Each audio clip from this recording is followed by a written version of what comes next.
eyes were locked on the table, your mouth slightly agape in shock, beads of the sweet foam on your forehead as you fought to come to terms with the sight before you. The reality of the situation felt overwhelming and you struggled to keep your composure. No, no, this can't be real. How would you let this happen? Why? You scolded yourself, your frustration palpable. You took a few breaths trying to calm the turmoil inside. Alright, steady yourself. Take it slow. This isn't the end of the world. You can manage this. You're capable. Slowly, panic replaced by a steely determination. Just go to the doctor and arrange for an abortion.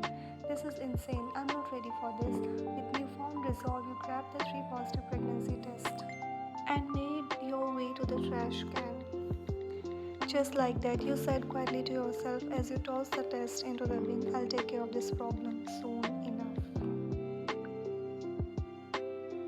You turned back to the table, reaching for your cell phone with a sense of urgency. Dialing your best friend Nikki's number, you waited impatiently for her to pick up. Hello, Ian. I am pregnant. I want you. Harold's pregnant and I need you immediately. You snapped, your voice tinged with frustration, and then hung up abruptly, not giving her a chance to respond. After ending the call, you sank onto the couch, opening your laptop and beginning to search for information on an abortion process. Your phone rang shortly after, and you picked it up, bracing yourself for the difficult conversation ahead. Good morning, Grandma. What are you doing, Ryan? Her voice was gentle yet probing, filled with a natural concern that made you anxious. You swallowed hard, trying to mask your distress. Your eyes were locked on the laptop screen, struggling to process the chaos. You muttered quietly to yourself, feeling the heat rise in your cheeks. Nothing, Grandma. I just writing an art. Your voice faltered, the lie barely taking shape. Before you could finish, Nikki burst into the hallway, her voice filled with alarm and disbelief. You pregnant one, her words were sharp and laden with shock, cutting through the tension in the room. Shh, you gently whispered, desperately signaling her to keep quiet. She looked at you with mix of confusion and frustration, her face a mirror of your own panic. Grandma, I heard it, Ryan. What's really going on? Grandma, I was just pranking her. It's not real. You tried to sound convincing, but the stress in your voice was evident. You pranked me. Are you serious, Ryan? I left all my work and came here immediately. Her voice wavered with a mix of anger and disappointment. You mentally slapped yourself as the realization hit you. This old woman was about to complicate your life in many ways you hadn't anticipated. Grandma, show me the father. Grandma, I am only 27. You whined, feeling the pressure build. I had your father when I was your age, and he is the youngest. Mark that. Grandma, I want to. Jesus, wine. How can you even think about ending your own baby's life? Her voice was filled with horror and deep sense of betrayal. If you don't introduce me to the father of your child, I'll have no choice but to inform your father. He won't hesitate to call you to Busan. You sighed heavily, hanging up on the phone in frustration, tossing it onto the couch with a mix of anger and resignation. My life. Nikki sat down next to you, her presence a small comfort in the midst of your turmoil. Wine, don't stress, we'll figure it out and handle the pregnancy. And then I'll be sent to Busan next day. No freedom, no. You don't understand my dad. He's incredibly strict and won't let me live my life freely. Wine, don't stress out. Nikki's eyes softened with understanding. She reached out and placed a comforting hand on your shoulder. I can't imagine how tough that must be. So, what's your plan? How are you going to handle this? You looked resolute, the determination clear in your eyes. I need to find out who did this to me. I can't just let it go. I need to confront whoever is responsible and make them answer for their actions. Nikki nodded, her face a mix of sympathy and resolve. Okay, we'll find out who it is, but first thing first, let's figure out how far along you are, knowing how many months pregnant you are. It will help us narrow. You stared at the door, your thoughts racing. Nikki gently cupped your face with both hands, her voice soothing and reassuring. Don't worry, Ryan. I'm here with you through this whole thing. We'll get through it together. After your appointment with gynecologist, you sat down at your desk, a focused look on your face. You needed to make a list of everyone you had been with in the past month. This was crucial for figuring out who might be the father. You scrolled your dating app messages, your fingers moving quickly as you tried to remember each encounter. With a deep breath, you started writing down the names. Kim Namjoon, you said aloud, recalling a recent night together. We spent a lot of time talking and other things. You paused writing the next name, Kim Seokjin. I remember that evening well. He was so charming, but you continued focusing on each name, Kim Taehyung. I remember the intense connection we had, but it was only for one night. You scribbled the next name with a frown, Min Yoongi. I don't remember anything. Jungkook, you said, recalling a more recent but significant encounter. We had a lot of fun together. You wrote the next name with a thoughtful expression, Jung Hosuk. That night was memorable, but it's hard to pinpoint exactly when. And finally, Park Jimin, you said nothing the last name. You sat back looking at the list with a heavy heart. Each name represented a significant part of your recent past, and now you had to confront the reality of it all. You called Nikki, your voice trembling with anxiety. Nikki, I need your help. I don't know anything about these guys, where they live, what they do. I only have their names. Nikki answered with disbelief and irritation. God, why you slept with 7 men in just 1 month? Are you even real? Her voice was laced with disgust as she struggled to process the situation. You sighed heavily, trying to explain. I was so stressed because of the work I ended up having with strangers. It wasn't planned, it just happened. Nikki's frustration was palpable. Without any protection, why? Are you serious? You're risking everything. I don't really remember much after I get drunk, you admitted, feeling embarrassed. I just managed to remember their faces and names. Nikki, anger boiled over. You are a perfect wine. She barked, clearly upset. I am not. You shot back defensively. I have for my pleasure, not for anyone else. So don't you dare to call me that. Nikki took a deep breath, her tone softening but still frustrated. Okay, fine, I'm sorry. What's the next step? You took a deep breath, determined. I'll have to talk to them. I need to figure out who the father is. Nikki nodded, her expression serious. Alright, then go talk to them. Find out who's responsible for it. We need to get to the bottom of it. Her gaze fell on your stomach and you felt a twinge of discomfort. This wasn't how you imagined your life would turn out. This issue is, you said, I don't know anything about them, where they live, what they do. I only have their names. Nikki raised an eyebrow, a hint of sarcasm in his voice. Use your app, maybe there's some information there. You shook your head, frustration evident. Nikki, I met them on a dating app, not a profile. They use it just to find out, not to share personal details like their addresses. Nikki looked at you skeptically. So there is nothing on their profiles?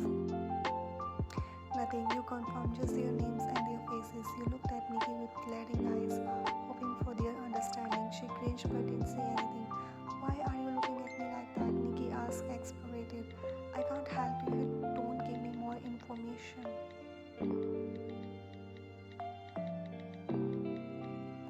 You took a deep breath, summoning your courage. Actually, I know one of them. Nikki's interest was piqued.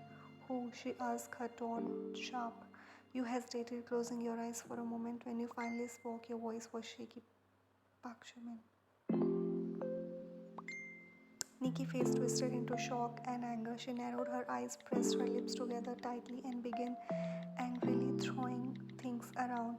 You slept with my ex. Nikki, calm down, you said urgently. I am pregnant. Her anger posed, but she still looked furious. I told you I forget everything when I get drunk, you platted. I am really sorry. Nikki's anger didn't fully subside. There should still be some rules and limitations. Why? We are friends.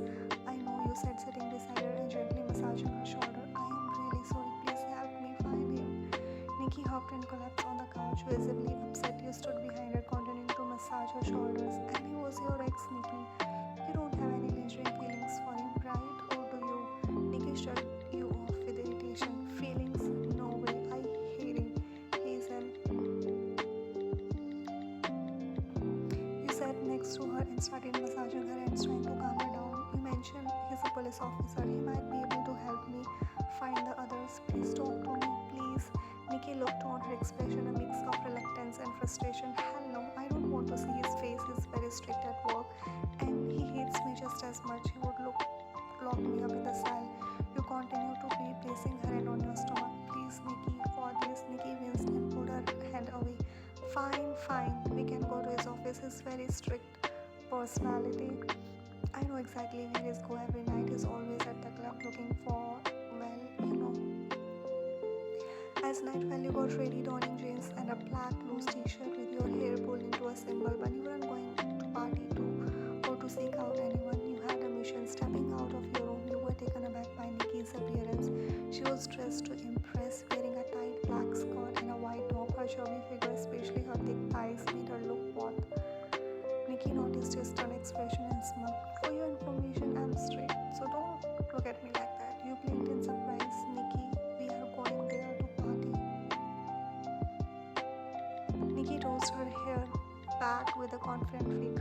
I still want to make him jealous. I want him to roll over me again, then ask me out, and I will reject him on his face. It's my way of showing him his place. He let out a chuckle amused by how determined she was to get her revenge. Easy there, girl. Nikki's expression hardened. Never. I hate him. You sighed, knowing you wouldn't change her mind. Okay, fine, let's just go.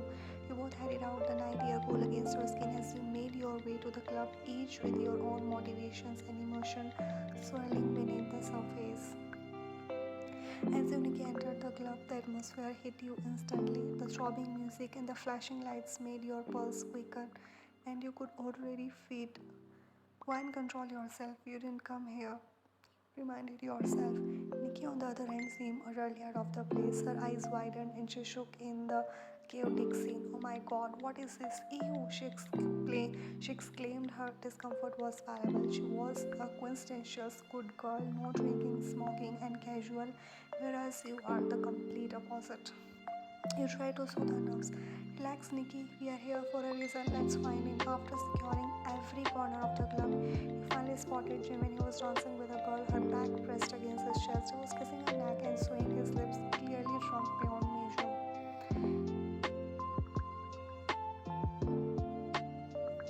Nikki's frustration was evident as she glared at him. Look at him, shamelessly devouring that girl. This is exactly why I hate him. Such a player. You rolled your eyes at her reaction and approached him indirectly. You tapped him on the shoulder. He turned around, still smiling over that girl's shoulder. Sorry, I already have some work for tonight. You can come back tomorrow, he said dismissively. Without hesitation, you grabbed his wrist and pulled him away from the girl, dragging him toward the secluded room. Nikki followed closely behind her, annoyance palpable. Once inside the room, you pushed him roughly. Nikki came in and slammed the door shut behind her. Jimin spun around, his expression changing to anger. You didn't just follow me, did you?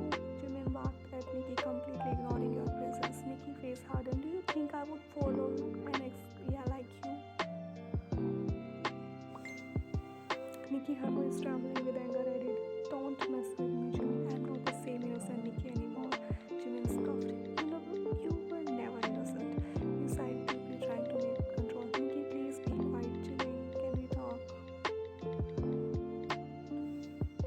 Jimin eyes narrowed in confusion. Who are you? Nikki clicked Jim in her voice dripping with bitterness. The mother of your child? Jimin looked bewildered. What are you talking about?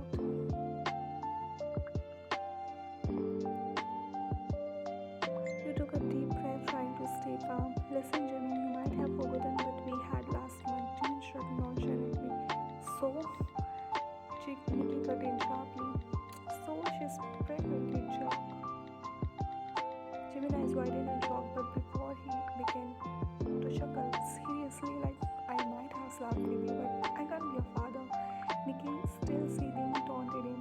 Why? I'm important. She closed her arms defiantly. Jimin shot her a warningly. First, get this out of here, Jimin ordered. Nikki refused to budge. I won't. What are you going to do about it? Jimin threatened. You want to see? You really don't want to. You intervened urgently. Guys, please, Nikki, be quiet. Jimin cut you off. Listen, whoever you are, I don't believe I impregnated you. You're probably one of those types of who gets pregnant because of their own carelessness and then ask money from guys. A surge of anger erupted inside you, shoved him roughly, causing him to fall on the bed. I don't need your money. I'm pregnant and you could be the father. Jimin got clearly intimidated by your outburst. Nick is still furious at it. And if you're not clear, we can make it clear. She began taking off his shoes and holding them up. A menacing glint in her eye. Jimin blinked several times, clearly unword. Clear, how much I have to pay? He stammered. I don't need your money, you said only. I need help. Jimin looked confused. Help? What kind of help? You're not the only suspect, you explained. You need to find out about the others. I need every detail. Where they live, what they do, everything. You tossed a slip of paper onto his chest. He picked it up and read it. So it means it's not clear yet, Jimin asked, looking at the slip with a hint of desperation. Jimin sighed clearly. Oh, thank God. You gave him a stern look. You have one day. I want all the information about these men by tomorrow. Jimin nodded and you and Nikki stormed out of the room, slamming the door behind you. The moment you both left,